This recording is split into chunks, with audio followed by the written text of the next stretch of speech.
With teams tanking in epic proportions for the remainder of the season, the legendary 2026 draft class could become one of the greatest phenomenons the NBA might ever see. Talked about like 2003 and 96, three guys come to mind, all with superstar potential, franchise game changers, and possibly future MVP candidates. Even if the Nets, Jazz, or Pacers don't land any of the three guys, players 4 to 8 still high possibilities becoming stars. For months on end, it's clear the selections, BYU's AJ Debonsa, Kansas' Darren Peterson, and Duke's Cameron Boozer, labeled future superstars in some ways. All three would have been consensus number 1 during the 2024 class. With this year shaping up to be another stacked top 3 showdown, does that guarantee the hype will pan out? Absolutely not. Throughout the history of top 3 heavy talents, how the greatest 3-man draft races really turned out. 1981, Mark Aguirre, Isaiah Thomas, and Buck Williams. One of the most loaded classes the league, restoring through their dark image Bobby Knight, Indiana Hoosiers, led by point guard sensation Zeke and Aguirre, childhood best friends out of Chicago.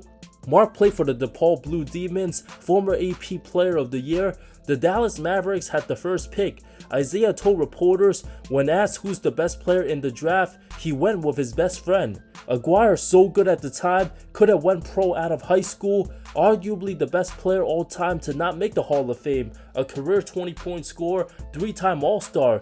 Joining Isaiah's Pistons in a trade with Adrian Dantley, won 2 titles as a role player for the Bad Boys, sacrificed his stats, adapted perfectly. Thomas, the second pick, drafted close to his hometown, the face of the mini dynasty Bad Boy Pistons, retired as a top 3 point guard all time, by far the best player in his class. The Nets, on the other hand, picked Maryland's power forward Buck Williams, who missed his flight to the draft, had a very good career, 13 and 10 stat line, 3-time All-Star, won Rookie of the Year over Thomas and Aguirre, the face of the New Jersey Nets in the 80s before being traded to the Blazers for Sam Bowie. The other stars that might have had a better career than Buck, 8th-pick Tom Chambers of Utah, and Aguirre's Dallas teammate Rolando Blackman, the 9th pick of the draft. Nobody else besides Isaiah became a Hall of Famer. Each of the top 3 picks had their jersey numbers retired by the team that drafted them.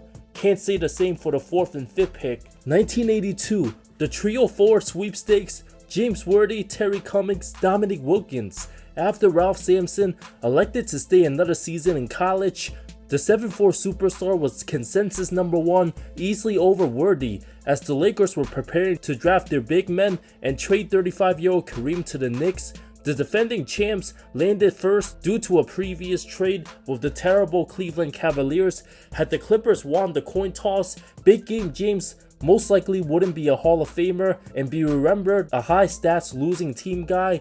Terry Cummings, the least talented of the 3, but super versatile, good career, 2-time All-Star, most remembered for being the only opponent to outscore Michael Jordan in a single playoff series. Sent to the Clippers, had the best rookie season of the 3, put up nearly 24 and 11, played 18 seasons in the league all the way till 2000. All 3 similar size at 6'9", different types of athletes. Wilkins refused to play for the Jazz, 9-time All-Star, stuck in mediocre teams, never made it past the 2nd round. Looking back, Worthy, the greatest winner in the draft, regarded as a top 50 player in 97, while Dominique did make top 75. Cummings himself, surely the third best in this class. Had Terry or Dominique played for Showtime, you bet they also win several titles. The only other multiple-time All-Star in this draft, 11th-pick Fat Lever, nowhere near as established as Cummings. 1985, most notable as the frozen envelope, still the most controversial lottery today. Endless conspiracies, you can't blame many for believing the fix was in. Consensus number 1 pick, Georgetown's Patrick Ewing, one of the most hyped prospects all time. Had he declared for the 84 draft, likely be in considerations for one with Hakeem. David Stern himself revealed the results. Every non-playoff team, including the Knicks, dreamed of the Jamaican big men. Wayman Tisdale, the 2nd pick out of Oklahoma, averaged over 25 and 10, dropped 61 in a college game, dominated the 4 and 5 positions, had the size, strength, and quickness. became a 15-6 career guy. Center Benoit Benjamin, Creighton's superstar big, a massive disappointment despite a 15-year career, started with the Cursed Clippers, remembered for his lack of discipline, played for 9 different teams, certified 11-7 journeyman, only made the playoffs 3 times. Neither Tisdale or Benjamin became all-stars. A bunch of Hall of Famers in this class, including 7 picks Chris Mullin, 13 pick Karl Malone, 18 pick Joe Dumars, and 4th round pick Arvydas Sabonis. 10 total all-stars. Ewing, with all the respect, didn't even end up being the best player in this class. That was Karl Malone. The talent scattered all over the place. 1991, a 4-man draft race. All had number 1 potential. UNLV's Larry Johnson has Zion Williamson-like skills and freakish athleticism. New York City's point guards Kenny Anderson and Syracuse forward Billy Owens, alongside Georgetown's defensive specialist Dikembe Mutombo. LJ, a good player whose prime cut short by injuries, a 2-time All-Star, maybe the most average number 1 pick all time, became the 2nd best player in his class behind Dikembe, the only Hall of Famer in this draft. The hyper athletic forward changed his game after the injuries. The Nets went with the number 2 pick, a penetrating floor general compared to the likes of Isaiah Thomas, spent 2 years at Georgia Tech, averaged a blistering 26 a game, made 1 All-Star team in his 3rd season, played for 9 different franchises, had too many off-court distractions, lacked discipline, never fulfilled his potential, unfortunately became an alcoholic. The 6'7" Owens had a 10-year career, a shade under 12-8 averages, role player, while Dikembe had more All-Star appearance than all the other 6 players combined. A few solid good players, 5th pick Steve Smith and 11th pick Terrell Brandon, had better careers than Anderson and Owens. 1992 featured 3 all-time legendary big men: LSU's prodigy Shaquille O'Neal, Georgetown sensation Alonzo Mourning, and all-time college megastar Christian Laettner of Duke. One of the most loaded 3-man race all time. O'Neal, a once-in-a-lifetime prospect, was guaranteed to be a megastar, following the steps of Hakeem, Pat Ewing, and Dave Robinson, while Mourning, a 4-year college stud, gonna be a 2-way monster. Laettner, the 2-time national champion, only collegiate player to get a roster spot on the decorated 92 Dream Team. Christian himself, good enough to be projected 1st overall in other draft classes. The Diesel himself became the most dominant player since Wilt Chamberlain. Alonzo, 7-time All-Star, 2-time Defensive Player winner, had the latter half of his prime cut short due to health issues. Laettner, a solid role player, just a 1-time All-Star, wasn't bad, but massively underachieved. The 2 other All-Stars in this draft, 6th pick Tom Gugliotta and 24th pick Latrell Sprewell. Shaq and Alonzo, 2 best players in this draft easily. Laettner, borderline top 10, still not terrible. All 3 eventually became teammates for the 2005 Miami Heat, Christian's final NBA season, before Shaq and Sol won the title with the Heat. 1994, highlighted by 3 generational talents, Purdue's bruising 6'7" forward Mad Dog Glenn Robinson averaged an insane 30-10 his 2nd collegiate season. Cal Berkeley's Jason Kidd, a playmaking prodigy with similar hype to the likes of Kenny Anderson.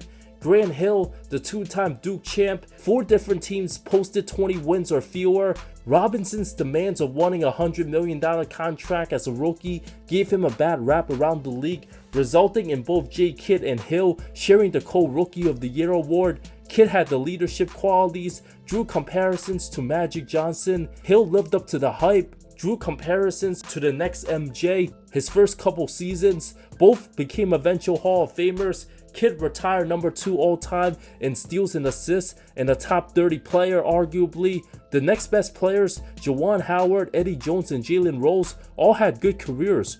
This class might very well have the most anticipated 3-man heavy draft all time. All 3 had legitimate number 1 case, easily been consensus the year after when Joel Smith was picked. 2002, highlighted by 7'6" international sensation Yao Ming, gave out Bill Walton vibes with his passing and fundamentals, a feathery touch from the outside, a genetic freak. Injuries derailed his greatness. all 30 teams would have taken Ming with the first pick. Jay Williams, consensus number 2 out of Duke, had his career cut brutally short due to a motorcycle accident, was supposed to be a future multiple-time All-Star point guard, one of the biggest what-ifs, and Mike Dunleavy Jr., 15-year career, nothing more than just a role player, not good enough to be an All-Star. A relatively weak draft class, Amari Stoudemire out of high school, much of an unknown, was the 9th pick. Dunleavy and Jay Will's college teammate Carlos Boozer,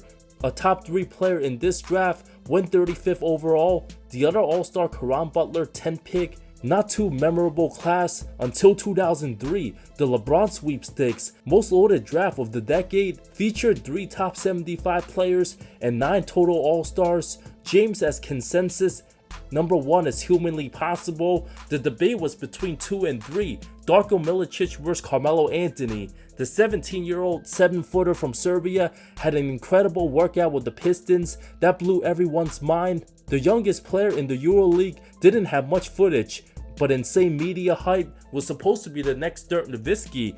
Detroit needed a power forward badly at the time before acquiring Rasheed Wallace. Had Bron not been in this draft, Darko would have likely went first overall, even above the guaranteed bucket getter Melo out of Syracuse.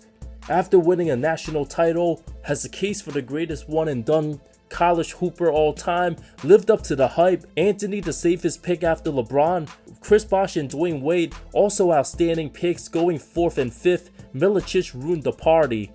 2008, from this order, it's Derrick Rose, Michael Beasley, and OJ Mayo. During the birth of the Hoop mixtape era, the guards became more athletic and crafty as ever. The hometown kid out of Simeon High School had next level athleticism, with the Bulls defying the odds, luckily landing number 1. In a close debate, Rose had the ability to make his teammates better, while bucket getter Michael Beasley drew comparisons to Melo and Kevin Durant. A near-sure ding with a knack of scoring without breaking a sweat. At 6'9", the 18-year-old looked like he was going to be a 25-plus point scorer for over a decade, but had questionable motor. Rose, having Dwayne Wade-like quickness with Jason Kidd's vision, became one of the biggest what-ifs all time, lived up to the hype before tearing his ACL. Third pick OJ Mayo also had lots of hype, being called the next Kobe during high school. An underwhelming season with USC. 4th and 5th pick UCLA's Russell Westbrook and Kevin Love, much better, multiple-time All-Stars. Brody, best player in this draft, 7 total All-Stars. Brook Lopez, also very good. 2010 turned out to be an awful underwhelming class. Everybody not named Paul George out the league after 2024. Consensus number 1 pick John Wall had blazing speed out of Kentucky, a mixture of Russ Westbrook and D Rose put together, electrifying, can't miss talent, lived up to the hype until 2018 before the brutal knee and Achilles injuries cost him a Hall of Fame career.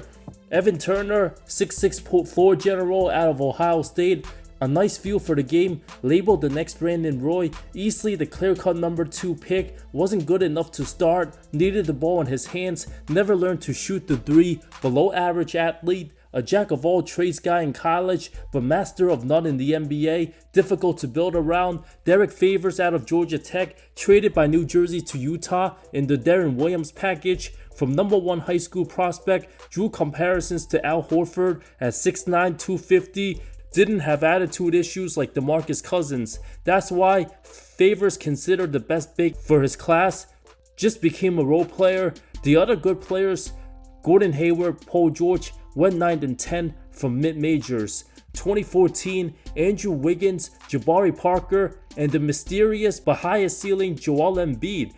Had Wiggins and Parker came out of high school, they'd be selected 1st and 2nd in the 2013 draft, the 2 most hyped All-Americans since LeBron. Wiggins, a can't-miss generational talent, had all the physical tools, 7-foot wingspan, jump out the gym, shades of Paul George, with some Vince Carter and Rudy Gay to his game. His only red flag, questionable motor and unassertive. Jabari was deemed the next Carmelo Anthony at 6'8", 240, bulky built, can play the 3 or the 4, natural scorer, not the quickest, lived up to expectations early on, but ruined by multiple ACL tears, late rookie season, also his 3rd year. His defense and mobility fell apart. While Joel was gonna go number 1 if it wasn't for his injuries, had a broken foot, the highest ceiling, but the riskiest bet. Parker labeled much safer, especially after what happened to Greg Oden. Everybody's concern about the 7-footer, fully justified. Joel, compared to the Tim Duncan and Hakeem, had durability issues, but the skill sets, hard to ignore. Outside the top 3, big names like Aaron Gordon and Julius Randle made their impacts felt. 41st pick Nikola Jokic, a mystery nobody could have predicted. Both Wiggins and Bari didn't live up to the hype, and Embiid did. 2018, a 3-man sweepstakes due to being in the EuroLeague. Teenage prodigy Luka Doncic, easily the most and NBA ready, but given DeAndre Ayton's physical profile at 7 foot, labeled a freak with God-given athleticism and a mid-range shot, nobody has been lazier than the disgraceful first overall pick. Drew some comparisons to David Robinson, had competitive issues, his scouting report proven to be accurate, but DA too good to fall outside the top 3. Marvin Bagley, 6'11" power forward, good agility and quickness, played with a motor down low, a good athlete, excellent body control compared to Chris Bosh and Amari Stoudemire, became a one-dimensional scorer with no defense. Phoenix and Sacramento will be haunted forever, screwing up this draft. Luka being the MVP of the second best league in the world. A couple GMs didn't get the memo. People weren't sure how the Slovenian would adapt to the more athletic NBA game.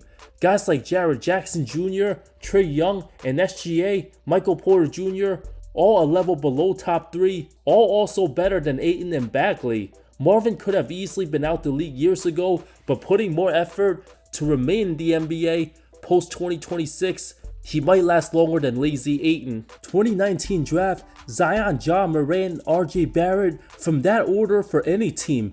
Mr. Williamson supposed to be Blake Griffin / Sean Kemp / Charles Barkley, all mixed in one, a potential face of basketball given the insurmountable hype pre-high school. Morant, the second coming of Russ Westbrook, came out of nowhere.